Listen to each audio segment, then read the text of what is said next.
این وضعیت لباس و رخت لباس بچه‌های بلوچستان این مقنعه. این پای که انقدر خاک گرفته به دلیل نبود کفش.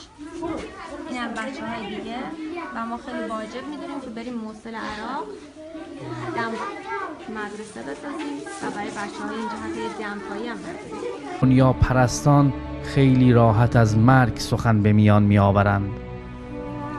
شاید خیلی های دیگر هنوز فکر ساختن بهشتشان و گسترش ویلاهای لواسانات باشند به قیمت فروختن انسانیت.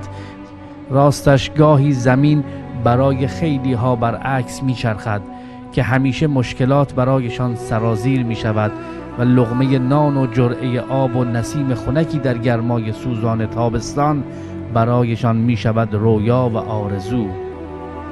کسی چه می داند شاید جهنم عده‌ای همین دنیاست. آری این قصه پرغصه مردم مظلوم روستای زاچ و داربست استان هرمزگان است. ما فقط یه برگ میخوایم که یک کلر برای خودمان روشن کنیم.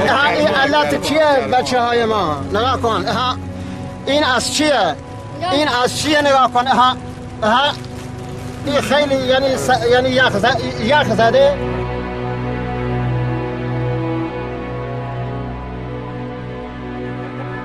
آیا مردم این دو تا روستا سه تا روستا آیا جز ایران نیستن؟ جز استان هرمزگان نیستن؟ بیاد یک کسی ببینه این مردم از نزدیک دارن چه زجری میکشن. آیا با این هوایی اگه که بچهای خودشون بودن،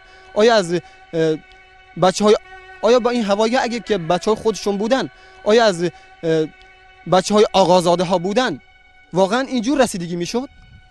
حق این مردم مستضعف همینه. کجاست اون مسئولانی که تکی کردن با این صندلی‌ها دل نمیکنن نمیان پای کار ببینن مردم دارن چه زجری میکشن؟ ما الان 3 تا روستای بالا و 150 خانه 700 نفر جمعیت، اما یه روز استاندار نیومد اینجا ببینه مردم مشکلاتشون چیه. بچه ما تولد شد به خاطر همین هوای گرم توی همین چادر دیگه از دنیا رفت.